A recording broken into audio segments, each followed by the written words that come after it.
Hello friends, this is Anil Chahar welcoming on Electronic Academy.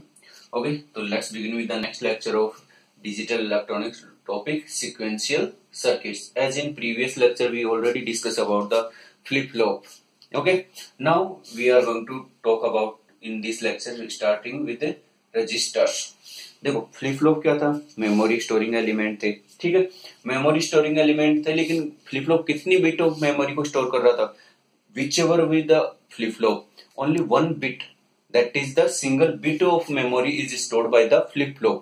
लेकिन अब मेरे को bunch of bits यानी कि ग्रुप ऑफ बिट्स को स्टोर करना है. जब भी ग्रुप ऑफ बिट्स को स्टोर करना है यानी कि मेरे को क्या करना होगा, 1 2 अगर 2 बिट या 3 बिट को इंफॉर्मेशन को स्टोर करना है तो क्या करना पड़ेगा, मेरे को कैस्केडिंग करनी पड़ेगी. कितने फ्लिप फ्लॉप रिक्वायर हो जाएंगे? 3 फ्लिप फ्लॉप रिक्वायर हो जाएंगे. क्यों? क्योंकि one single flip flop can store only the 1 bit of information.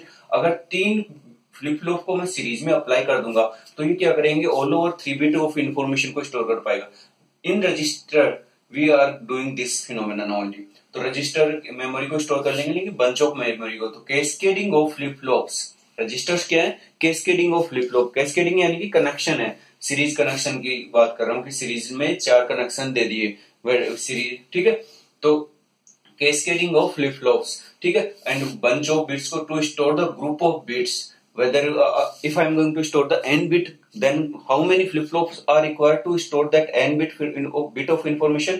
There are n flip flops required. To store n bits, we have to cascade n flip flops. यानी कि cascading क्या होगा, n flip flops का connection में ऐसे connection किया जाएगा कि n flip flops को आपस में कनेक्ट किया जाएगा.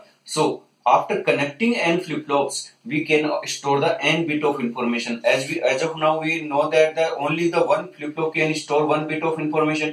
Second flip flop is again store 1 bit of information. Nth flip flop store again 1 bit of information. So total bit of information कितनी store हो जाएगी? n bit of information can be stored by the n bit register. So register में क्या cascading करते हैं किसकी? Flip flops की. और तो अगर n बिट ऑफ इंफॉर्मेशन को स्टोर करना है तो n फ्लिप फ्लॉप्स को कैस्केडिंग करने होंगे. ये इंपॉर्टेंट पॉइंट है. n बिट को स्टोर करना है तो n फ्लिप फ्लॉप्स रिक्वायर होंगे. Okay, on the basis of connection these register can be classified into 4 types. ठीक है, कि on the basis of connection की कनेक्शन जो इनपुट और आउटपुट का कनेक्शन दे रहे हैं कि कैसे इनपुट प्रोवाइड कर रहे हैं और कैसे आउटपुट ले रहे हैं from these flip flops, cascaded flip flops. On that basis, registers are classified in 4 categories: serial input, serial output, serial input, parallel output, parallel input, serial output, and parallel input, parallel output. There are 4 types of registers: serial input, serial output, and serial input, parallel output, parallel input, serial output, parallel input, parallel output. Okay, तो 4 categories होंगी register की. Let's begin with the first one is serial input, serial output. Okay, serial input serial output. अब depend करेगा कितने bit of information store करना, उतने bit of information का ही मैं रजिस्टर बोलने लगूंगा. अगर 4 bit serial input serial output मतलब मेरे को 4 बिट ऑफ इंफॉर्मेशन कोई भी जो बाइनरी नंबर दे दिया, 4 बिट बाइनरी नंबर दे दिया और उसको स्टोर करना मेरे को मेमोरी में, तो क्या करूंगा, कैस्केडिंग करूंगा. 4 फ्लिप फ्लॉप्स को कैस्केड करूंगा और serial input serial output register ही यूज कर रहा हूं तो चारों का इनपुट आउटपुट के रिस्पेक्ट में आएगी. कैसे इनपुट दिया जाएगा, कैसे आउटपुट. देखो मैं यहाँ पर कंसीडर कर रहा हूँ 4 बिट. ये जरूरी नहीं ऑलवेज की 4 बिट ही होगा, 3 बिट इंफॉर्मेशन हो जाएगी, 2 बिट भी हो सकती है, 8 बिट भी हो सकती है. कितनी बिट ऑफ इंफॉर्मेशन को स्टोर करना होगा उतने फ्लिप फ्लॉप्स रिक्वायर होंगे. यहाँ पर कंसीडर कर रहा हूँ 4 बिट ऑफ इंफॉर्मेशन. ओके, देखो यहाँ पर मैं क्या बोल रहा हूँ, सीरियल इनपुट सीरियल आउटपुट. एक और देखो यहाँ पर कनेक्शन क्लॉक है ना, ऐसे नहीं दिया कि क्लॉक एक बार इसको अप्लाई किया फिर इसका क्लॉक इसको अप्लाई किया फिर इसका क्लॉक इसको. सिंक्रोनस एट द एक ही साइमल्टेनियसली क्लॉक अप्लाई की गई चारों फ्लिप फ्लॉप्स पर साइमल्टेनियसली. यानी कि यहाँ पर क्लॉक अगर इनेबल होगी तो चारों फ्लिप फ्लॉप एक साथ इनेबल होंगे. ओके, और ये नोच क्या शो कर रही है, इसके कौन सी लेवल ट्रिगर्ड है कि एज ट्रिगर्ड. ये नोच शो कर रही है कि the clock applied is edge triggered clock. ठीक है, now initially I am considering that all the flip flops are in relaxing mode. यानी कि initially all the flip flops are 0 output इन सभी फ्लिप फ्लॉप्स का क्या है, 0. अगर मैं यहां पर इनपुट देता हूं, ठीक है, यहां पर मैंने सीरियल इनपुट दिया. सीरियल इनपुट का मतलब यहां पर इनपुट दिया, फिर इसका जो आउटपुट आएगा वो इसके सेकंड फ्लिप फ्लॉप के इनपुट में जाएगा. ये इनपुट यहाँ पर गया, इसका जो D2 का आउटपुट रहेगा वो किसके इनपुट में जाएगा, D1 के इनपुट में, और जो D1 का आउटपुट रहेगा वो किसके इनपुट में जाएगा, D0 के इनपुट में। तो देखो सीरियल इनपुट दिया हूं और आउटपुट में पैरेलली ना लेकर सीरियल आउटपुट, यानी कि लास्ट में जो आउटपुट रहेगा वो क्या कहलाता है, सीरियल आउटपुट, क्योंकि सीरियल इनपुट दिया हूं, serial output, that's why I am saying that serial input serial output resistance, all the flip flops are synchronously clocked। ठीक है, let I want to store the 4 bit of information like that, मेरी information है 1101। अगर 4 bit of information store करना है तो ये देखो 4 बिट को स्टोर करना है, 4 बिट का फ्लिप फ्लॉप जनरेट किया। हमेशा ध्यान रखो जब भी इसको स्टोर करना है तो D3 पर क्या अप्लाई करना पड़ेगा, ये जो LSB बिट सबसे पहले अंदर जाएगी, इसी फ्लिप फ्लॉप के सबसे पहले अप्लाई होगी LSB बिट। LSB पर अगर मैंने 1101 को स्टोर करना है तो ये LSB बिट होती है, और ये क्या होती है, MSB bit, least signifying bit और मोस्ट सिग्निफाइंग बिट होती है। तो LSB बिट सबसे पहले इनपुट में जाएगी, कब जाएगी, जब मैं क्लॉक अप्लाई कर दूंगा। जब तक, जैसे मैंने यहाँ पर क्लॉक अप्लाई करना है, ठीक है, यहाँ पर क्लॉक अप्लाई करने के बाद में अगर ये मेरा डाटा है और मैं इस 4 बिट ऑफ इंफॉर्मेशन को इस 4 bit serial input serial output, यानी कि Q3 Q अगर ये है तो मैं यहाँ पर क्या लिखना चाह रहा हूँ, Q3 Q2 Q1 and Q0 4 bit में रजिस्टर में स्टोर करना चाहता हूँ। देखो जैसे क्लॉक अप्लाइड नहीं है तो क्लॉक जब तक अप्लाई नहीं करूंगा आउटपुट रिमेन्स 0, प्रीवियस स्टेट में रहेगा। मैंने पहले बोला था कि फ्लिप फ्लॉप जब तक कोई भी क्लॉक नहीं अप्लाई होगी it will be in previous state. Initially I am considering all the flip flop are at 0, output is 0, so 0 0। जैसे ही मैंने फर्स्ट क्लॉक अप्लाई की, the LSB bit is input to the Q3, यानी कि D3 के input में जाएगा। अगर 1 input में दूंगा तो आउटपुट के Q3 का क्या रहेगा, 1, और ये जो इसका Q3 का इनपुट, Q3 का आउटपुट कहां जाएगा, इनपुट में Q2 इसके लिए सेकंड फ्लिप फ्लॉप के लिए D2, तो अगर D2 0 होगा तो आउटपुट क्या हो जाएगा, 0। सिमिलरली ये इनपुट किस में चला जाएगा, इसका आउटपुट इसके लिए इनपुट चला जाएगा और इसका आउटपुट इसके लिए इनपुट। जैसे ये फर्स्ट क्लॉक फ्रीक्वेंसी में ऐसा रिजल्ट आएगा। जैसे सेकंड क्लॉक फ्रीक्वेंसी अप्लाई करूंगा ये 0 इनपुट में चला जाएगा, यहाँ पर ये वाला इनपुट अब इसके आउटपुट में चला जाएगा, ये इसके आउटपुट में, ये आउटपुट में, क्योंकि मैंने सीरियल इनपुट दिया है। अगर जैसे 1 अप्लाई करूंगा तो ये 1 आएगा यहाँ पर, ठीक है। तो ये देखो यहाँ पर 1 आया तो यहाँ पर जो पहले से ऑलरेडी 0 था वो किसके इनपुट में चला जाएगा, D2 के। ऐसे सीरियल जब मैंने थर्ड क्लॉक पल्स अप्लाई की तो ये क्या हो जाएगा, 1 0 1 0। जैसे फोर्थ क्लॉक अप्लाई की तो ये 1 इनपुट में आ जाएगा और ये आ जाएगा 1 1 0 1। यानी कि देखो 4 बिट ऑफ इंफॉर्मेशन को अगर मैंने रजिस्टर में स्टोर करनी है, 4 bit serial input serial output register में स्टोर करना है, तो how many number of bits are required, there are 4 bits, sorry, how many clock frequencies are required, how many clock pulses applied, then only the 4 bit of information stored। देखो 4 bit को store करने के लिए 4 clock pulse apply की, तब 4 bit information store हुई किसमें, serial input में। तो how many number of clock pulses required for serial input serial output register. Input के लिए, अगर इनपुट के लिए बात करूंगा तो 4 बिट। जब मैं कब बात कर रहा हूं, जब मेरा रजिस्टर कैसा है, 4 बिट रजिस्टर। अगर इसी रजिस्टर से आउटपुट लेना है तो यहाँ पर आउटपुट की बात करूंगा तो देखो 1 बिट यहाँ से आ जाएगी, फिर जब इसके लिए आउटपुट आएगा, फिर ये जो बिट आएगी इसके लिए आउटपुट आएगा, लेकिन जो फाइनल बिट रहेगी ये ऑलरेडी आउटपुट में प्रेजेंट रहेगी। तो इसके लिए मेरे को एडिशनल 1 बिट की रिक्वायरमेंट नहीं है, तो ओनली कितने बिट रिक्वायर हो जाएंगी, 3 बिट। ये कैसे आया, जब अपन 5th क्लॉक पल्स अप्लाई करेंगे तो यहाँ 0 आ जाएगा, ये वाला 1 आगे बाहर आउट हो जाएगा, फिर 6 7, तो 7th क्लॉक पल्स में इसका आउटपुट आ जाएगा 1 1 0 1, यानी कि कंप्लीटली आउटपुट का क्या आ जाएगा 1 1 0 1, जो मैंने इनपुट में दिया था 4 बिट। तो देखो यानी कि अगर n बिट ऑफ इंफॉर्मेशन होती, n bit of serial input serial output register होता, सॉरी नॉट रेजिस्टेंस, रजिस्टर होता, तो कितने input number of clock pulse require होती, इनपुट के लिए n बिट के लिए n, और आउटपुट के लिए पैरेलल सीरियल आउटपुट के लिए n-1 क्लॉक पल्स रिक्वायर हो। और जो ये टेबल बना रहा हूं ये बहुत इंपॉर्टेंट टेबल है, आपको ऑब्जेक्टिव में डायरेक्टली फ्रॉम कि ये पूछ लेगा कितनी इनपुट, अगर serial input serial output resistance है तो how many clock pulses are required to for input and how many clock pulses are required for output. अभी जब बात करूंगा सेकंड रजिस्टर की बात करूंगा, सीरियल इनपुट पैरेलल आउटपुट। यानी कि इनपुट तो इसका इनपुट इसमें और इसका आउटपुट इसके इनपुट में और इसका आउटपुट इसके इनपुट में और इसका आउटपुट, लेकिन पैरेलल आउटपुट। अब मैंने अभी तक तो क्या किया था, ये जो आउटपुट लिया था सीरियल आउटपुट, अब मैं पैरेलली आउटपुट यानी कि पैरेलली यहाँ आउटपुट ले लिया, यहाँ आउटपुट ले लिया, यहाँ आउटपुट ले लिया। तो देखो सीरियल इनपुट है तो वही again n number of clock pulses require होंगी, लेकिन जैसे पैरेलल आउटपुट लेता हूं तो क्या पैरेलल आउटपुट में कोई भी क्लॉक पल्स रिक्वायर होगी कि जैसे मैंने इनपुट लगाया ये क्या अपने आप में डायरेक्टली मैंने पैरेलली यहां से देखो यहां से पैरेलली आउटपुट ले लिया तो पैरेलली आउटपुट दे देगा, तो number of clock pulses require is 0। Okay, जब पैरेलल इनपुट सीरियल आउटपुट की बात करूं तो पैरेलल इनपुट का मतलब होता है कि मैंने जैसे इसमें इनपुट दिया, यहाँ पर सीरियल इनपुट नहीं रहेगा, यहाँ पर इनपुट, यहाँ पर इनपुट, यहाँ पर इनपुट और यहाँ पर इनपुट, और सीरियल आउटपुट है तो यहां से आउटपुट लिया जाएगा। तो पैरेलल आउटपुट का मतलब होता है simultaneously all the inputs are given. ठीक है, तो पैरेलल आउटपुट के पैरेलल इनपुट का मतलब मेरे को कितनी क्लॉक पल्सेस रिक्वायर होंगी, एन बिट, और ये number of clock pulses require for n bit register के लिए। ठीक है, तो यहां पर 1 होगी सीरियल आउटपुट के लिए, मैंने अभी बोला था n-1, ये जो है पैरेलल इनपुट के लिए मेरे को 1 क्लॉक, फिर और पैरेलल आउटपुट के लिए मैंने बोला था 0। तो ये जो मैंने नंबर ऑफ क्लॉक फ्रीक्वेंसी के लिए रजिस्टर के लिए जो टेबल जनरेट की है बहुत इंपॉर्टेंट है, डायरेक्टली ऑब्जेक्टिव प्रॉब्लम्स यहीं से पूछ ली जाती है। ओके, तो हमने बात कर ली रजिस्टर की। अभी बोला था कि register is a cascading of flip flop, similarly counter also is a cascading of flip flops only, cascading of flip flops only. ठीक है, लेकिन काउंटर एक डिफरेंट सर्किट होता है एज कंपेयर टू रजिस्टर।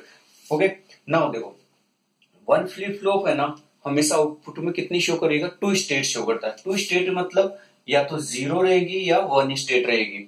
ठीक है, तो नंबर ऑफ स्टेट्स, अगर 1 फ्लिप फ्लॉप यूज कर रहा हूं, अगर 2 फ्लिप फ्लॉप यूज कर रहा हूं तो 4 स्टेट शो करेगा। 4 स्टेट्स का मतलब 0 0 0 1 1 0 1 1। ओके, 4 पोजीशंस होंगी, यहाँ पर 0 0 भी हो सकता है, 0 1 हो सकता है, 1 0 हो सकता है, 1 1 हो सकता है। ओके, तो जब n फ्लिप फ्लॉप्स को यूज करूंगा as a cascading, then total number of states होती है 2 to the power n states. Okay, अगर स्मॉल n रिप्रेजेंट करता है नंबर ऑफ फ्लिप फ्लॉप्स को, ठीक है, और कैपिटल N रिप्रेजेंट करता है नंबर ऑफ स्टेट्स को। ठीक है, नंबर ऑफ स्टेट्स, और इससे बोलते हैं मॉडुलस काउंट। ठीक है, और mod number of flip flop. ठीक है, मोड नंबर, अगर मैं बोलूं कि मोड 5 काउंटर है तो मोड नंबर क्या है, मतलब नंबर ऑफ स्टेट्स को शो कर रहा है। ठीक है, अगर मैंने बोला कि n equal to number of capital N equal to number of states को रिप्रेजेंट करता है, small n number of flip flop को रिप्रेजेंट करता है, तो कैपिटल N इक्वल टू क्या है, 2 टू द पावर n, और ये मैक्सिमम स्टेट्स बोलता हूं कि एक फ्लिप फ्लॉप को यूज करके मैक्सिमम 2 स्टेट्स पॉसिबल हो सकती हैं, 2 फ्लिप फ्लॉप को यूज करके मैक्सिमम 4 स्टेट्स पॉसिबल हो सकती हैं, मैक्स टू मैक्स। तो यानी कि कैपिटल N ऑलवेज भी लेस देन और equal to 2 to the power n, या तो max to max 2 to the power n हो सकता है नंबर ऑफ स्टेट, या हमेशा उससे छोटी रहेगी। तो ये इंपॉर्टेंट फॉर्मूला हो जाता है number of states in any counter. ठीक है, तो capital N number of states को शो करता है, small n number of flip flops को रिक्वायर्ड फ्लिप फ्लॉप्स को शो करता है, तो कैपिटल N ऑलवेज भी less than equal to 2 to the power n, और कैपिटल N मोड नंबर और उसका नंबर ऑफ स्टेट्स को रिप्रेजेंट करता है। अगर मैं बोथ साइड्स लॉग ले लूं, ठीक है, on taking logarithm in both sides, then we are going to get that at the base of 2, then we are going to get that number of flip flop required for n number of states, और mode nth mode count का, mode n count के register flip flop sorry counter के लिए कितने minimum flip flops require होंगे। तो ये दो जो फॉर्मूलाज हैं ये बहुत इंपॉर्टेंट रखते हैं कि number of flip flops equal to capital small n greater than equal to log n to the base 2। ठीक है, तो ये होता है नंबर ऑफ फ्लिप फ्लॉप के लिए। अगर नंबर ऑफ फ्लिप फ्लॉप्स मेरे को नंबर ऑफ स्टेट्स दी हुई है तो मिनिमम मेरे को कितने number of flip flop require होंगे मिनिमम। ठीक है, और यहाँ पर maximum number of state possible from for given and number of flip flops के लिए। So these both formulas are most important. Okay, अभी बात करते हैं, जैसे अगर मैं बात करूं कि n इक्वल टू 5 है, n इक्वल टू 5 का मतलब मोड 5 काउंटर, इसको बोलते हैं मोड 5 काउंटर। अगर मैं बोल रहा हूं मोड 5 काउंटर, इसका मतलब क्या है, ये नंबर ऑफ स्टेट्स कितनी है इसकी, 5 states. Similarly, if I am saying the mode 10 counter, मैं mode 10 counter also known as decade counter. Decade क्यों? क्योंकि जब ग्रुप ऑफ 10 years की बात करते हैं, जैसे 10 ए डिकेड ईयर यानी कि 10 साल पहले की बात कर रहा हूं, तो डिकेड किसके लिए यूज किया जाता है? 10 के लिए यूज किया जाता है. That's why I am saying mode 10 counter also known as a decade counter. It will have 10 states. क्योंकि डिकेड काउंटर बोल रहा हूं, मोड नंबर ही उसकी नंबर ऑफ स्टेट्स को शो करता है, तो मोड 10 स्टेट्स रहती हैं डिकेड काउंटर में. ओके, नाउ बात करते हैं. अगर मैं इसके लिए अगर एक अभी अज्यूम करो कि मेरे को मोड 10 काउंटर दे दिया और मेरे को पूछ लिया कि minimum number of flip flop required to form a decade counter. अगर डिकेड काउंटर को मेरे को बनाना है तो minimum number of flip flop निकालना है, तो यहां से देखो n equal to greater than और equal to log 2 to the base n, और n कितनी, नंबर ऑफ स्टेट्स कितनी है? 10 है. या फिर यहां से कैलकुलेट करो कि 10 should be less than equal to 2 to the power n. यहां से डायरेक्ट आप मिनिमम कितने फ्लिप फ्लॉप रिक्वायर होंगे जो इसको सेटिस्फाई करें. देखो अगर 4 आ जाए तो ये क्या हो जाएगा? 2 to the power 4, ये 16 चला जाएगा. और अगर 3 आ जाए तो 2 to the power 3 इज 8. तो देखो 8 तो पॉसिबल नहीं हो सकती है, क्योंकि 3 फ्लिप फ्लॉप को यूज करके maximum number of states 8 possible हो सकती है. लेकिन वहीं पर अगर मैं 4 फ्लिप फ्लॉप यूज किए तो maximum number of states is 16. और ये n जो नंबर ऑफ स्टेट और मोड नंबर होता है वो ऑलवेज भी less than equal to maximum number of state से बड़ा छोटा रहता है. तो यानी कि अगर डिकेड काउंटर बनाना है तो कितने नंबर ऑफ फ्लिप फ्लॉप्स की cascading for the counter? Minimum 4 flip flops require होंगे. मिनिमम 4 तो चाहिए. 5 फ्लिप फ्लॉप को लेकर भी एक डिकेड काउंटर बना सकता हूं मैं, 6 फ्लिप फ्लॉप को लेकर भी एक डिकेड काउंटर बना सकता हूं, वो मेरे पर डिपेंड करेगा. लेकिन मिनिमम मेरे को 4 फ्लिप फ्लॉप होंगे तभी मैं एक डिकेड काउंटर बना सकता हूं. 3 फ्लिप फ्लॉप को लेकर एक डिकेड काउंटर पॉसिबल नहीं है, क्योंकि 3 फ्लिप फ्लॉप को लेकर मैक्सिमम 8 स्टेट्स पॉसिबल हो सकती हैं, बट मेरे को 10 स्टेट्स चाहिए. तो only minimum 4 flip flop require होगा अगर डिकेड काउंटर के लिए. BCD counter, binary coded decimal is a BCD counter is a decade counter. Okay, BCD counter में क्या होती है? 10 स्टेट्स होती है 0 to 9. ओनली 10 स्टेट्स आउटपुट में शो करता है बीसीडी काउंटर. लेकिन every decade counter is a BCD counter. Is it true? Now this statement is wrong, because every decade counter is not a BCD counter. BCD है तो decade है, but decade है तो इसका मतलब वो बीसीडी होगा, ये जरूरी नहीं है. तो इसका मतलब वाइस वर्सा यानी कि reverse statement is not true. So this is regarding BCD count decade counter. Okay, now देखो जो काउंटर है ना वो मेनली यूज किया जाता है एज ए फ्रीक्वेंसी डिवाइडर. यानी कि फ्रीक्वेंसी को मैं अगर f इनपुट में दिया तो आउटपुट में मेरे को f/4, f/10 या f/8 कुछ भी निकालना है, तो मेनली यूज करते हैं काउंटर को. Counter as a frequency divider. जैसे अगर मेरा मोड n काउंटर का जिसमें एज्ड क्लॉक एज लगाई है, देखो मैंने यहाँ पर, तो ये क्या है? एज ट्रिगरिंग की, ठीक है, एज ट्रिगरिंग की क्लॉक अप्लाई कर दी मैंने. इनपुट फ्रीक्वेंसी f थी, तो आउटपुट फ्रीक्वेंसी अगर मोड n काउंटर है ना तो output frequency will B f/n. ठीक है, तो जितने मोड नंबर होगा उतने से फ्रीक्वेंसी क्या हो जाएगी? आउटपुट फ्रीक्वेंसी डिवाइड हो जाएगी. तो ये देखो इनपुट फ्रीक्वेंसी f थी तो आउटपुट फ्रीक्वेंसी कितनी हो गई? f/10. ये कौन सी फ्रीक्वेंसी है? Output frequency. Let's begin with the problem. अभी बात की थी कि काउंटर क्या वर्क करता है? फ्रीक्वेंसी डिवाइडर की. ये मोड n काउंटर के अगर इनपुट में f इनपुट फ्रीक्वेंसी है, क्लॉक फ्रीक्वेंसी है, तो output frequency will B f/n हो जाएगी. Let's begin with the decade counter. A decade counter is applied with a clock frequency is 10 megahertz. Decade counter है, इसके इनपुट में decade counter मतलब mode number कितना है? मोड इक्वल टू 10 है, क्योंकि डिकेड काउंटर की यानी कि 10 स्टेट्स 10 डिकेड मोड नंबर रहेगा. तो आउटपुट फ्रीक्वेंसी पूछ रहा है. अगर मैंने मोड n काउंटर के इनपुट में अगर फ्रीक्वेंसी f अप्लाई कर दी, ठीक है, f फ्रीक्वेंसी अप्लाई कर दी है मैंने इनपुट में, ये क्लॉक है, ठीक है. अगर इसका ये मोड नंबर है, मोड 10 काउंटर है, तो आउटपुट फ्रीक्वेंसी क्या रहेगी? f output. ये अपने को प्रॉब्लम में पूछा गया. मैंने बोला था कि जितना भी काउंट मोड नंबर होता है उससे डिवाइड हो जाता है मेरी आउटपुट फ्रीक्वेंसी इनपुट को. Okay, now here input frequency is 10 megahertz and the mode number is 10. So 10 से 10 के only कितना बचा? 1 megahertz frequency in the output. So counter also work as a frequency divider. Frequency divider में इसका application आ गया. One more thing, अगर देखो एक मोड m काउंटर था और एक मोड n काउंटर था.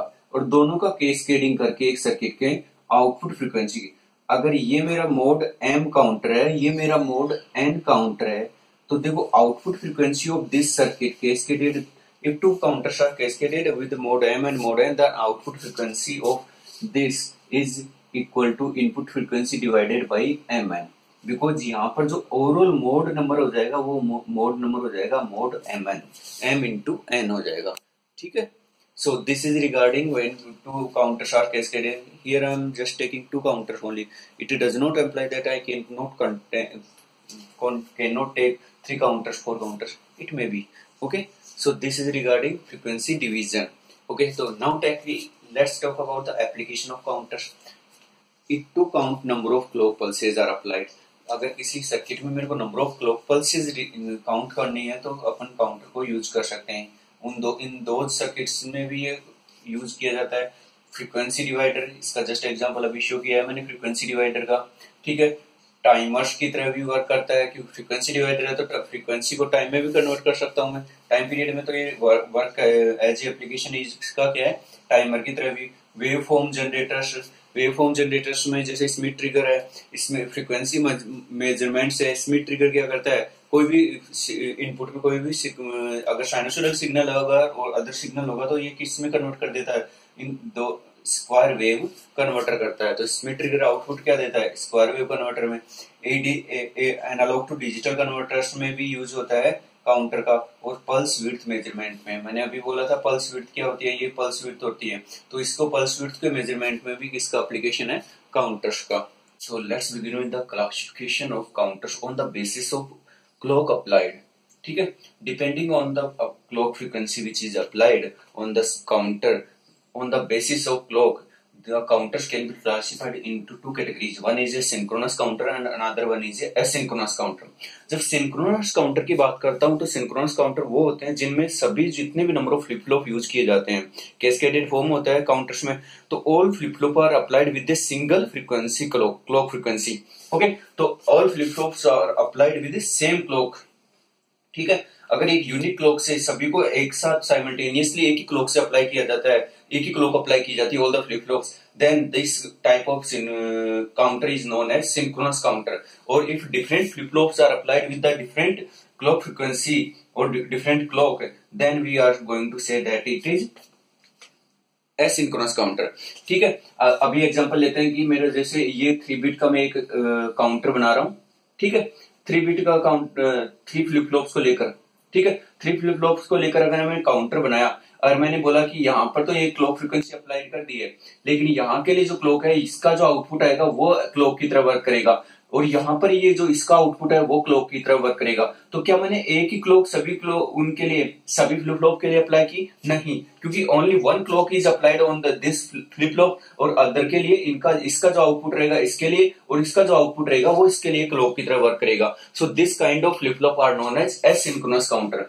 बट अगर मैं ये करता एट द सेम टाइम, मैं तीनों फ्लिप फ्लॉप्स के लिए एक ही क्लॉक अप्लाई कर देता, यहीं से सेम क्लॉक अप्लाई करता मैं और तीनों फ्लिप फ्लॉप्स पर अप्लाई करता साइमल्टेनियसली, कि सेम क्लॉक जब अप्लाई की जाती है all the 4 different flip flops, this is type of known as synchronous counter, ठीक है। अब देखो वन मोर थिंग दैट, अगर इसमें बात करते हैं तो इसमें क्या करेगी, एक ही क्लॉक फ्रीक्वेंसी अप्लाई की है, सभी के लिए एक ही क्लॉक अप्लाई कर दी, यानी कि अगर मैं आउटपुट लेना चाहूं तो साइमल्टेनियसली ये भी जैसे ही क्लॉक इनेबल होगी तो ये एक साथ इनेबल होंगे, सभी एक साथ इनेबल होगा, तो आउटपुट देने में कितना टाइम कंज्यूम होगा। अगर मेरी क्लॉक फ्रीक्वेंसी टी क्लॉक है तो ये कितना टाइम लेगा, टीपीडीएफएफ, ठीक है। तो ओनली 1 टीपीडीएफएफ, 1 टीपीडीएफएफ क्यों लेगा, T clock should be greater than equal to 1 TPDFF. Why? Because एक क्लॉक फ्रीक्वेंसी है ना साइमल्टेनियस सभी फ्लिप फ्लॉप पर लगाई गई है, तो ओनली 1 टीपीडीएफएफ का डिले आएगा। लेकिन अगर ये सिंक्रोनस की बात कर रहा हूं, लेकिन अगर एसिंक्रोनस काउंटर में बात करता हूं तो ये है n टाइम्स ऑफ टीपीडीएफएफ, क्योंकि एक क्लॉक फ्रीक्वेंसी नहीं, एक क्लॉक अप्लाई नहीं की है सभी फ्लिप फ्लॉप्स पर। If 1 clock applied on the first flip flop, then second flip flop पर इसका आउटपुट इसके फ्लिप क्लॉक की तरह वर्क करेगा और इसका आउटपुट इस पर क्लॉक की तरह वर्क करेगा, ठीक है। तो ये क्या करेगा, एक क्लॉक अप्लाई की तो ये आउटपुट देगा, फिर दूसरी क्लॉक अप्लाई जब इसका आउटपुट जाएगा तो ये आउटपुट चेंज करेगा और ये आउटपुट चेंज करेगा।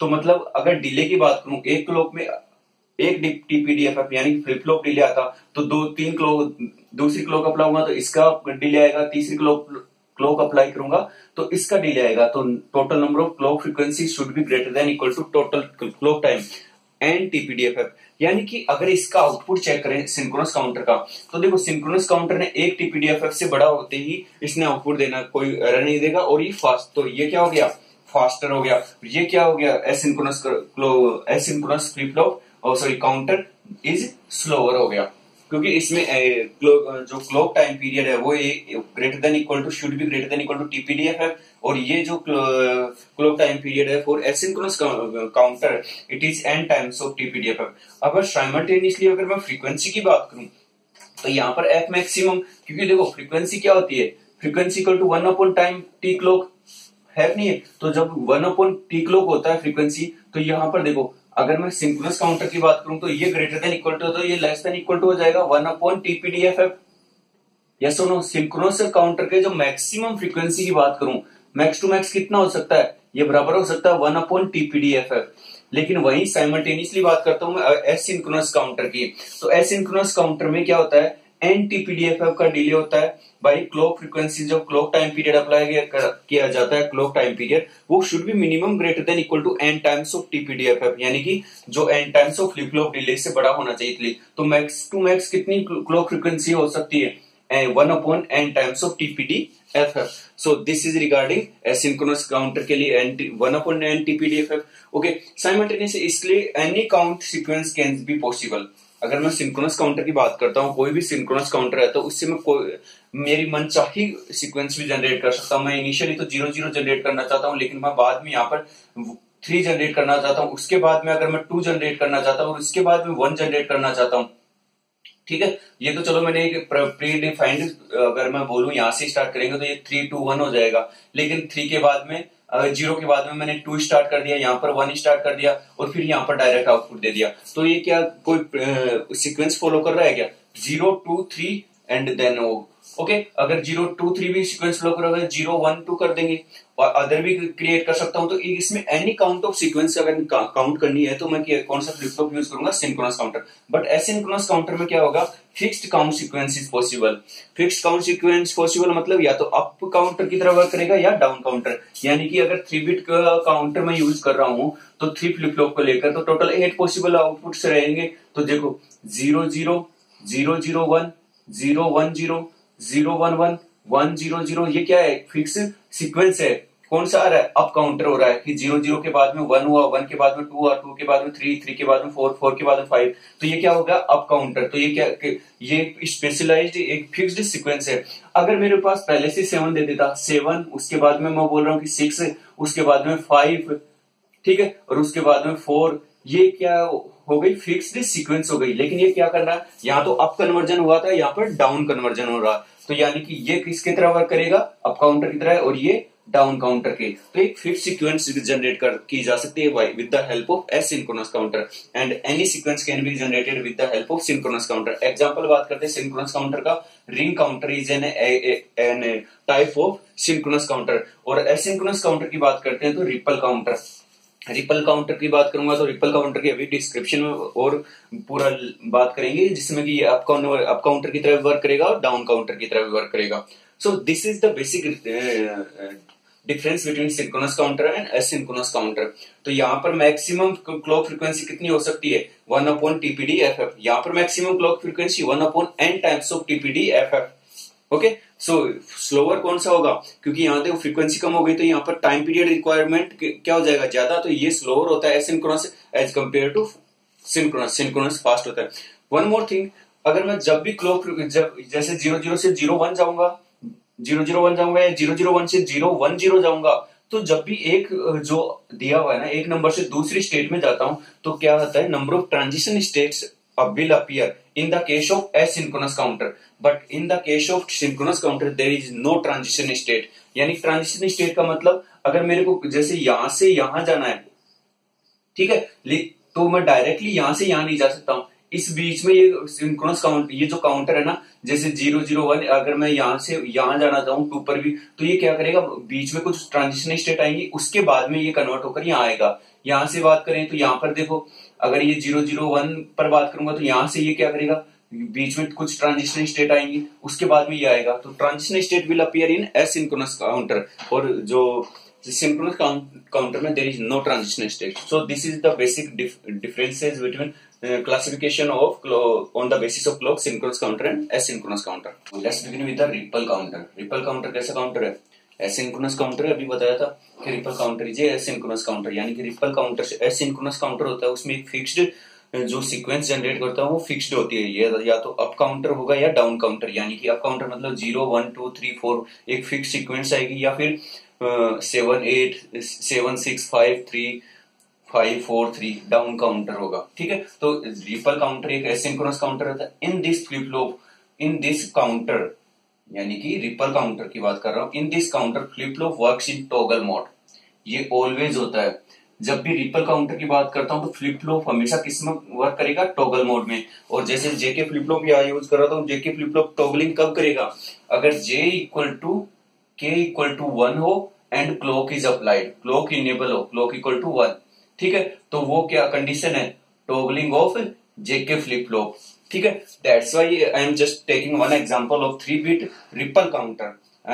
ठीक है, देखो मैंने यहाँ पर जे नोट के नोट और सभी को जे जो जितने भी 3-bit रिपल काउंटर है, तो 3-bit के मतलब मेरे को कितने फ्लिप फ्लॉप रिक्वायर होंगे, 3 फ्लिप फ्लॉप, क्योंकि मैंने अभी बोला कि एक single bit information store by the flip flop. ठीक है, ओनली 1 बिट इंफॉर्मेशन स्टोर कर सकता है एक फ्लिप फ्लॉप, तो 3 बिट को स्टोर करना है तो 3-bit फ्लिप फ्लॉप के लिए 3 फ्लिप फ्लॉप रिक्वायर होंगे. ओके, नाउ टॉगल मोड में यूज कराना है, मैंने क्लॉक अप्लाई कर दी है, और सभी जो जे हैं, जे के फ्लिप फ्लॉप है 3 टाइप के. ठीक है, 3 जे के फ्लिप फ्लॉप सभी को है ना जे नॉट इक्वल टू के नॉट इक्वल टू 1 कर दिया है, क्योंकि टॉगलिंग करानी है, जे इक्वल टू के इक्वल टू 1 होना चाहिए, तो तीनों को जे के 1 1 है. टॉगल क्लॉक अप्लाई करें. इनिशियली देखो, अभी मैंने बोला प्रीवियस थोड़ी देर पहले बोला था कि टोटल नंबर ऑफ स्टेट्स, अगर कैपिटल की बात करूंगा तो वो कैपिटल एन किसको रिप्रेजेंट कर रहा है, नंबर ऑफ स्टेट्स को रिप्रेजेंट कर रहा है. यानी कि अगर 3-bit का मैंने 3 फ्लिप फ्लॉप अप्लाई की तो total number of possible states यानी 8, यानी कि mode number of ripple counter कितना हो जाएगा, मोड 8 रिपल काउंटर. और यहाँ पर अप काउंटर यूज कर रहा हूं, तो that's why I am saying mod 8 ripple up counter. First of all ये ही पता नहीं चलता है कौन सा अप काउंटर है, down counter. Okay, let's begin. मैंने क्या किया कि initially all the flip flops are relaxed, यानी कि initially output of all the flip flops is 0. ठीक है, अब अप काउंटर और डाउन काउंटर की बात करते हैं ना, तो एक देखो बेसिक, जब भी बार वाली चीज अप्लाई की जाती है ना तो वो होता है अप काउंटर, और अगर सिंपल अप्लाई की जाती है तो वो होता है डाउन काउंटर. रिपल काउंटर में हमेशा ध्यान रखना जो एक्सटर्नल क्लॉक अप्लाई की जाती है. ठीक है, external clock applied on the LSB, clock applied on the LSB. ठीक है, एलएसबी बीट होती है ना उस पर अप्लाई की जाती है. देखो, क्योंकि ये होती है एमएसबी बीट, ये जो Q2 है ये क्या होती है, एमएसबी बीट होती है, और Q0 क्या होती है, एलएसबी. भाई राइट मोस्ट जो बीट होती है वो एलएसबी होती है, और लेफ्ट मोस्ट जो बीट होती है वो मोस्ट सिग्निफिकेंट बीट होती है. हमेशा जो एक्सटर्नल क्लॉक अप्लाई कर रहा हूं, देखो यहाँ पर मैंने एक्सटर्नल क्लॉक अप्लाई किया ना, ये हमेशा किस पर लगानी है, किसकी कौन से केस में, रिपल काउंटर में हमेशा external clock is applied on the LSB bit only. Only LSB bit पर एक क्लॉक अप्लाई की जाएगी एक्सटर्नली, वो एलएसबी बीट पर है, और कहीं पर भी क्लॉक अप्लाई नहीं कर रहा हूं मैं. मैंने यही तो बोला था कि ऑल डिफरेंट फ्लिप फ्लॉप्स के लिए डिफरेंट क्लॉक अप्लाई की जाती है, तभी तो एसिंक्रोनस बोलते हैं. अब इसमें क्या करता है रिपल काउंटर में, इसका जो आउटपुट है एलएसबी बीट का, वो किसके दूसरे फ्लिप फ्लॉप के इनपुट में एज ए क्लॉक दिया जाएगा. देखो क्लॉक का वर्क कौन कर रहा है, जो एलएसबी बीट पर जो फ्लिप फ्लॉप था पहले वाला फ्लिप फ्लॉप क्लॉक का वर्क कर रहा है. फिर इसका जो आउटपुट है वो किसके लिए क्लॉक का वर्क करेगा, Q2 के लिए. Initially all the flip flops are relax. और जो ये नेगेटिव एज ट्रिगर्ड है, मैंने बोला नेगेटिव एज ट्रिगर्ड, तो अगर क्लॉक ये अप्लाई करता हूं, ये क्लॉक टाइम पीरियड है, तो जो ये 1 to 0 जाता है, नेगेटिव एज ये होती है, ये 1 to 0 जाएगा, ये 1 to 0 जाएगा, ये जब 1 to 0 जा रही है तो 1 to 0 वाली केस में चेंज होगा, नेगेटिव एज पर ही चेंज होगा. तो इस पर तो एलएसबी बिट पर तो क्लॉक अप्लाई कर रहा है, तो जैसे मैं क्लॉक अप्लाई करूंगा ये क्या करेगा, चेंज करेगा, क्योंकि टॉगल करेगा. टॉगल का मतलब क्या होता है भाई, टॉगल का मतलब क्या होता है, क्यूएन बार, यानी कि अगर प्रीवियसली 0 था तो आउटपुट अब क्या हो जाएगा 1, और अब 1 था प्रीवियसली तो अब आउटपुट क्या हो जाएगा 0, यानी कि उसको अपोजिट आउटपुट करेगा. और जब ये फ्लिप फ्लॉप क्यू नोट, अगर ये first flip flop Q note वाला की आउटपुट की बात करूं, ये जब 1 to 0 चेंज होगा ना, तब जाकर इसका आउटपुट चेंज होगा, किसका, Q1 वाले का। और जब Q1 का आउटपुट 1 to 0 चेंज होगा, तब नेगेटिव एज ट्रिगर की, क्योंकि ये क्लॉक की तरह वर्क करेगा ना, तो ये नेगेटिव एज कब वर्क करेगा, जब 1 to 0 जाएगा, तो तब किसका आउटपुट चेंज होगा, Q2 का, MSB बिट वाले का। तो हमेशा ध्यान रखना 3 बातें, एक तो फ्लिप फ्लॉप हमेशा किस मोड में यूज किए थे, टॉगल मोड में, और क्लॉक हमेशा LSB बिट पर ही, एक्सटर्नल क्लॉक हमेशा LSB बिट पर ही अप्लाई की जाती है, ठीक है। TPDFF है, each flip flop have some propagation delay, and that propagation delay I am considering that is TPDFF, यानी कि the flip flop propagation delay, ठीक है। तो each flip flop कुछ propagation delay शो करेगा। Okay, now let's begin with the first clock apply करता हूं। मैंने क्या किया, फर्स्ट क्लॉक अप्लाई की, तो जैसे ही मैंने क्लॉक अप्लाई की, मैंने बोला था कि ये टॉगल करेगा। अगर क्लॉक इनेबल कर दूंगा और J = K = 1 है, तो जो मेरा फ्लिप फ्लॉप है वो टॉगल करेगा, क्योंकि इस पर क्लॉक अप्लाई करते ही ये क्या करेगा, टॉगल करेगा। टॉगल मतलब LSB बिट पर अप्लाई किया, यानी कि अगर 0 था तो ये चेंज कितना हो जाएगा, 1 हो जाएगा। और ये 0 और 0, ये मैं क्यों चेंज नहीं कर रहा हूं, क्योंकि इनिशियली जब फर्स्ट क्लॉक फ्रीक्वेंसी अप्लाई की है तो केवल इसी पर अप्लाई कर रही है। अब अभी यहां पर देखो, ये अगर 1 to 0 चेंज होता, ये 0 to 1 है, लेकिन नेगेटिव एज ट्रिगर है, तो नेगेटिव एज ट्रिगर ये पॉजिटिव पर तो ट्रिगर करेगा नहीं, केवल नेगेटिव पर ट्रिगर करेगा, यानी कि अगर Q नोट 1 to 0 जाएगा ना, तब जाकर मेरा Q1 चेंज होगा। तो इनिशियली जब फर्स्ट क्लॉक फ्रीक्वेंसी अप्लाई की, तब क्या हुआ, एक्सटर्नल क्लॉक मेरा जो Q नोट है टॉगल कर गया, 0 to 1 आ गया। जैसे मैंने सेकंड क्लॉक फ्रीक्वेंसी अप्लाई की, तो अगेन देखो, इस पर तो क्लॉक अप्लाई है, तो क्लॉक अप्लाइड है, J = K = 1 है, तो मेरा जो Q नोट है ना, ईच क्लॉक फ्रीक्वेंसी पर टॉगल करेगा। तो ये क्या टॉगल करके क्या हो गया, 0। लेकिन जैसे ही मैंने बोला नेक्स्ट क्लॉक अप्लाई करूंगा ना, तब क्या करेगा, इसका आउटपुट कहां से कहां चेंज हो रहा है, 1 to Q नोट का आउटपुट 1 to 0, और 1 to 0 की इसको शो करेगा नेगेटिव एज ट्रिगरिंग क्लॉक, क्योंकि नेगेटिव एज ट्रिगरिंग अप्लाई कर रहा हूं, तो 1 to 0 जब चेंज होगा तभी इसका आउटपुट चेंज होगा, तभी क्लॉक इनेबल होगी फॉर Q1 के लिए। तो जब ये 1 to 0 है, तो ये क्या करेगा, Q1 टॉगल करेगा। Q1 टॉगल करेगा मतलब पहले 0 था, तो अब क्या हो जाएगा, 1, लेकिन स्टिल ये Q2 does not change. Now third clock apply की, थर्ड क्लॉक अप्लाई की, तो यहां तो देखो एक्सटर्नल क्लॉक तो किस पर अप्लाई किया हूं, Q नोट पर अप्लाई करूंगा, तो each and every clock frequency पर मेरा जो एक्सटर्नल क्लॉक अप्लाई कर रहा है Q नोट पर, तो इसकी वजह से each and every clock frequency पर Q note will toggle, but Q1 और Q2 toggle on, Q1 toggles when Q note output of Q note, या मैं इसे बोलूंगा J नोट K नोट का output changes from 1 to 0। Q2 toggle when Q1 changes from 1 to 0, ठीक है, क्योंकि negative edge trigger की वर्क करेगा। तो यहां से तो ये तो टॉगल करके कितना जाएगा, 1 हो जाएगा। 0 to 1 आ रहा है, तो ये चेंज होगा नहीं, क्योंकि ये टॉगल तभी करेगा Q1 जब ये 1 to 0 आएगा, और ये चेंज होगा नहीं। नाउ देखो, फोर्थ क्लॉक अप्लाई की, तो अगेन ये तो टॉगल करेगा, 1 to 0 का आउटपुट क्या, 1 to 0 करेगा। अगर मेरा आउटपुट Q नोट का 1 to 0 आ रहा है, तो नेक्स्ट क्लॉक अप्लाई करते ही ये क्या हो जाएगा, ये 1 to 0 पर ये टॉगल करेगा, ये भी क्या हो जाएगा, 1 to 0। और अगर Q1 का आउटपुट 1 to 0 चेंज हो रहा है, इसका मतलब मेरा जो Q2 है वो भी चेंज करेगा, यानी कि ये क्या कर देगा, 1 हो जाएगा, 0 to 1 टॉगल कर जाएगा। देखो, इसको यहां से यहां तक चेंज होने में कितनी क्लॉक फ्रीक्वेंसी रिक्वायर हो गई, 3 TPDFF। अगर तीनों मेरी बिट चेंज हो रही है, तो मेरे को नंबर ऑफ क्लॉक फिल से फर्स्ट क्लॉक अप्लाई करते ही तो ये 1 to 0 टॉगल हुआ, सेकंड क्लॉक अप्लाई करते ही ये 1 to 0 चेंज हो गया, थर्ड क्लॉक अप्लाई करते ही ये 0। तो ये जो बीच में देखो क्या हो रहा था, यहां अगर 3 से 4 कन्वर्ट करना है ना, तो पहले जो मेरा ये जो 3 था, ये पहली क्लॉक फ्रीक्वेंसी पर ये हुआ, दूसरी क्लॉक फ्रीक्वेंसी जैसे अप्लाई की, तो ये क्या हो जाएगा, 0 0, और थर्ड क्लॉक फ्रीक्वेंसी अप्लाई करी तो ये 4 हो गया। तो ये दो स्टेट्स क्या हो रही हैं, ये स्टेट कहलाती है ट्रांजिशन स्टेट, यानी कि ये आउटपुट में कहीं कंसीडर नहीं हो रही है मेरे, लेकिन ये बीच में मेरे को अगर 3 से 4 कन्वर्ट करना है ना, यहां से यहां जाना है ना, तो बीच में these two states will appear, and after that only this state will appear. So these states are known as transition states. तो मैंने अभी बोला था कि जो एसिंक्रोनस काउंटर होता है उनमें ट्रांजिशन स्टेट विल अपीयर। तो ये कोई स्टेट्स वैसे रिजल्ट में नहीं अपीयर होंगी, लेकिन यहां से यहां तक जाने के लिए 2 ट्रांजिशन स्टेट्स आ जाती हैं, ठीक है। नाउ अब बात करते हैं नेक्स्ट क्लॉक अप्लाई करते हैं। मैंने बोला जब भी क्लॉक फ्रीक्वेंसी अप्लाई करूंगा, each and every clock frequency पर एलएसबी बीट पर जो भी फ्लिप फ्लॉप है उसका आउटपुट टॉगल करेगा ही करेगा। तो यहाँ पर आउटपुट टॉगल करेगा 0 to 1। मैंने बोला 0 to 1 है तो ये तो Q1 टॉगल करेगा नहीं, क्योंकि ये 1 to 0 होता है, क्योंकि नेगेटिव एज ट्रिगर है। और ये इसका आउटपुट किसकी तरह वर्क कर रहा है, क्लॉक अप्लाई के क्लॉक की तरह वर्क कर रहा है। किसके लिए, Q1 के लिए, क्योंकि इसी का तो output clock frequency negative edge trigger clock apply की है। तो यहां से ये चेंज नहीं होगा और ये चेंज नहीं होगा। फिर नेक्स्ट क्लॉक अप्लाई किया तो नेक्स्ट क्लॉक अप्लाई करते ये तो टॉगल करेगा, ये जैसे ही 1 to 0 आया ये भी टॉगल करके 1 हो गया, क्योंकि 1 to 0 पर टॉगल करेगा ये। तो अभी देखो यहाँ पर भी क्या हुआ, एक ट्रांजिशन स्टेट आई। पहले तो ये 101 था, लेकिन उसके बाद में क्या हुआ 100, क्योंकि ये 100 टॉगल कर गया।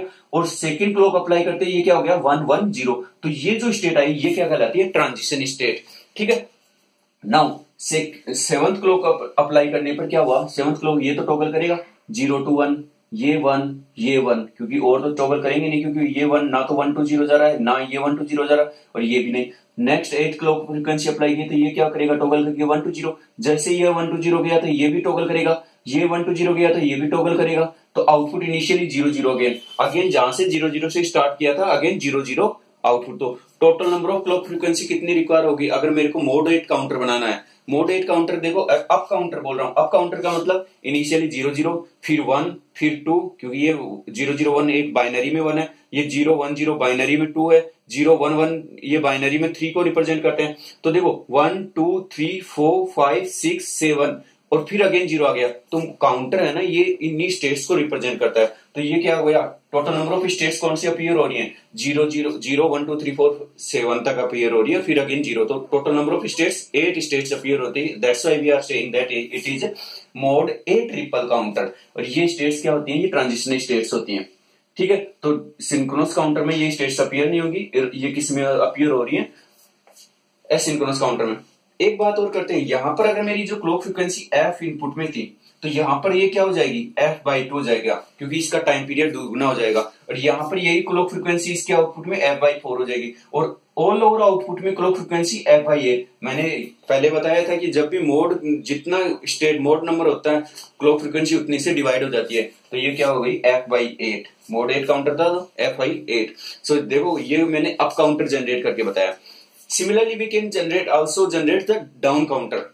लेकिन अप काउंटर और डाउन काउंटर इसी में से कैसे क्रिएट करते हैं, देखो अगर मैंने नेगेटिव एज ट्रिगर लगा दी इनपुट में एलएसबी बीट पर क्लॉक, एक्सटर्नल क्लॉक, और अगर उसका output of that LSB bit is applied to the next flip flop के लिए as a clock negative edge trigger, यानी कि अगर negative edge trigger and Q as a clock, then this will work as a up counter. Similarly मैं ये भी कर सकता हूं कि यहां पर अगर मैंने नेगेटिव एज ट्रिगर ना लगाकर इसको पॉजिटिव एज ट्रिगर भी लगा सकता हूं।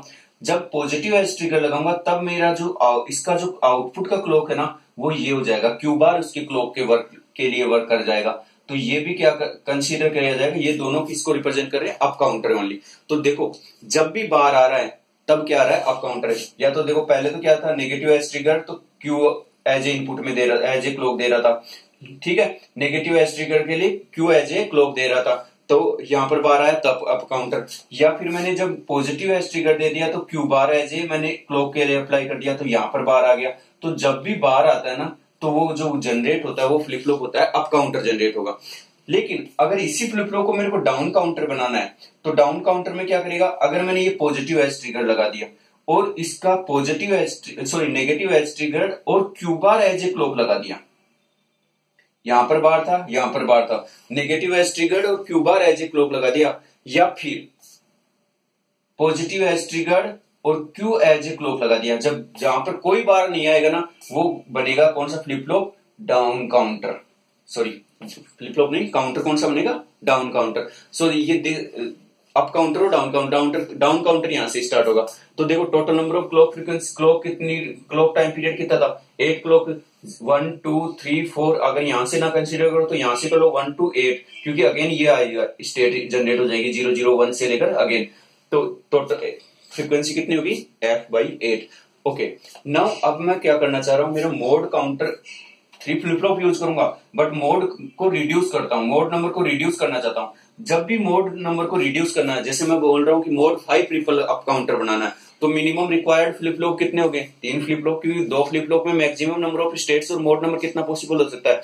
4 पॉसिबल हो सकता है इसके according, max to max, otherwise ये लेस देन इक्वल टू। लेकिन अगर 3 होगा तभी इसका 8 स्टेट होंगी, तो मोड 8 मैक्सिमम पॉसिबल है विद 3 फ्लिप फ्लॉप। लेकिन अगर मैं उसको रिड्यूस करके मोड 5 काउंटर बनाना है, मोड 5 काउंटर बनाना है ना, जब भी मेरे को मोड नंबर रिड्यूस करना है तो मैं उसमें एक फीडबैक सिग्नल अप्लाई किया जाता है, फीडबैक सर्किट अप्लाई किया जाता है। देखो फीडबैक सर्किट से क्या करेंगे, अपने को उसको बाकी मोड 5 काउंटर बनाना है तो मोड 5 101 पर उसको वापस क्या करना पड़ेगा, रीसेट या सेट करना पड़ेगा। तो 2 तरह के सर्किट यूज होते हैं इसमें, ठीक है, 2 यूज होते हैं। अगर फ्लिप फ्लॉप में देखो, अगर फ्लिप फ्लॉप में एक होता है पीआर और एक होता है सीएलआर, तो ये होता है प्रीसेट और ये होता है क्लियर, ठीक है। प्रीसेट क्या करेगा, ये तो क्या करेगा, इसको सेट कर देगा फ्लिप फ्लॉप को, और क्लियर क्या कर देगा, रीसेट कर देगा, ठीक है। ओके, तो अभी बात कर चुके थे अपन रिपल काउंटर में, यानी एसिंक्रोनस काउंटर की। अगर मेरे को मोड नंबर रिड्यूस करना है तो मैं क्या यूज करूंगा, प्रीसेट और क्लियर के लिए, ठीक है। जब ये जैसे 3 बिट के लिए है तो मोड नंबर 8 हो सकता है मैक्सिमम, लेकिन अगर मेरे को मोड 5 काउंटर कन्वर्ट करना है तो I am going to use clear. अब क्लियर 2 तरह से होते हैं, सिंक्रोनस क्लियर और एसिंक्रोनस क्लियर। अगर सिंक्रोनस क्लियर की बात करता हूं तो सिंक्रोनस क्लियर में ना 1 स्टेट एक्स्ट्रा यूज की जाती है as compared to asynchronous clear के लिए। ये मैं डायरेक्ट स्टेटमेंट यहाँ राइट डाउन कर रहा हूँ बिकॉज ये ही इंपॉर्टेंट है, ऑब्जेक्टिव के पॉइंट ऑफ व्यू समटाइम्स ये डायरेक्टली पूछ लिया जाता है। अगर एसिंक्रोनस क्लियर में मेरे पास 6 स्टेट्स यूज हो रही हैं तो सिंक्रोनस काउंटर में नंबर ऑफ स्टेट यूज रहेंगी, तो extra state 1 state extra require होगी इसमें सिंक्रोनस क्लियर में। Okay, so this is regarding clear and preset. Now let's begin with the synchronous counter. ठीक है, सिंक्रोनस काउंटर की जब now we already talk about that clock frequency, clock time period should be greater than equal to 1 TPDFF, यानी कि क्योंकि इसमें simultaneously सभी जितने बिट का काउंटर बना होता है, यानी कि उतने number of flip flop use करेंगे तो जो उन सभी को साइमल्टेनियस एक सिंगल क्लॉक अप्लाई की जाती है। ओके, दैट्स व्हाई 1 TPDFF का डिले रहेगा। तो मैक्सिमम क्लॉक फ्रीक्वेंसी कितनी हो सकती है, 1 TPDFF। समटाइम्स ऑब्जेक्टिव में ये डायरेक्टली यहीं से क्वेश्चन आ जाता है कि अगर मेरा सिंक्रोनस काउंटर है तो मैक्सिमम क्लॉक फ्रीक्वेंसी पूछ लेगा और डायरेक्टली दे देगा कि एक n बिट फ्लिप फ्लॉप है, n बिट काउंटर है सिंक्रोनस काउंटर, और उसका एक फ्लिप फ्लॉप का डिले इतना है, तो मैक्सिमम क्लॉक फ्रीक्वेंसी आ जाएगी तो 1 upon that delay in the 1 flip flop. Okay, so this is regarding synchronous counter. Now let's begin with the ring counter. Ring counter is an example of synchronous counter. ठीक है, तो synchronous counter ही है ring counter. Ring counter में क्या किया जाता है, इसका जो अगर ये यहाँ पर देखो एक एग्जांपल ले रहा हूं मैं यहाँ पर कि ये 4 बिट मैंने रिंग काउंटर एज्यूम किया, तो जो इसका आउटपुट रहेगा उसका जो LSB बिट पर आउटपुट था ना, उसी को आउटपुट को वापस फीडबैक दे दिया गया है यहाँ पर। ठीक है, तो ये रिंग काउंटर का वर्क करेगा। रिंग काउंटर को इनिशियली अगर ये 0-0 पर था तो ये 0-0 पर ही घूमता रहेगा। एक बार इनिशिएशन करना पड़ेगा, जो भी मेरे को काउंट सीक्वेंस जनरेट करनी होगी उसके हिसाब से जनरेट कर देगा। अब लेकिन इंपॉर्टेंट बात यहां आ जाती है कि अगर n बिट रिंग काउंटर है तो नंबर ऑफ यूज्ड स्टेट है ना n होंगी, n बिट में नंबर ऑफ यूज्ड स्टेट, और अगर n स्टेट ही यूज हो रही हैं तो इसकी जो आउटपुट फ्रीक्वेंसी होगी रिंग काउंटर की वो हो जाती है f/n। ये इंपॉर्टेंट है, ऑब्जेक्टिव में ये डायरेक्टली पूछ लिया जाता है। अब आप कैलकुलेट भी कर सकते हो उसको, जब 4 बिट रिंग काउंटर लेकर उसको सोल्व करोगे ना तो you are going to see that only n flip flop, n bit या 4 बिट की बात करूं तो only 4 states are useful, other than 12 states are unuseful. Okay, so जितनी यूजफुल स्टेट होंगे उन्हीं के अकॉर्डिंग आउटपुट आ जाता है f/n।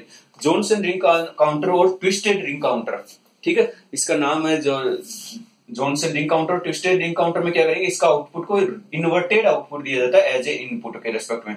ठीक है, यहाँ पर इन्वर्टेड आउटपुट दिया जाएगा, यहाँ पर इनिशिएशन किया गया था। ठीक है, अब और क्लॉक इन सभी फ्लिप फ्लॉप में साइमल्टेनियसली एक ही क्लॉक अप्लाई की जाएगी, तो इन्वर्टेड आउटपुट इसमें क्या होगी, number of used state 2n states are useful रहती हैं, that's why its output frequency will be f/2n। Okay, so I am not going to more detail in Johnson ring counter और ring counter because ये important भी नहीं है। Okay, so this is regarding complete है, आपको ये याद रखना है f/out जॉनसन रिंग काउंटर की आउटपुट फ्रीक्वेंसी क्या होती है, रिंग काउंटर की आउटपुट फ्रीक्वेंसी क्या होती है। ये बेसिक ब्लॉक डायग्राम में रिप्रेजेंट कर रहा हूँ कि कैसे रिंग काउंटर का फिनोमेना कैसे वर्क करता है, क्योंकि इसी का आउटपुट फीडबैक में दिया जाता है। इसमें इन्वर्टेड आउटपुट को फीडबैक में दिया जाता है जॉनसन रिंग काउंटर में। ओके, इसमें n number of used state है, इसमें 2n। So this is completely regarding the sequential circuits. Okay guys, thank you.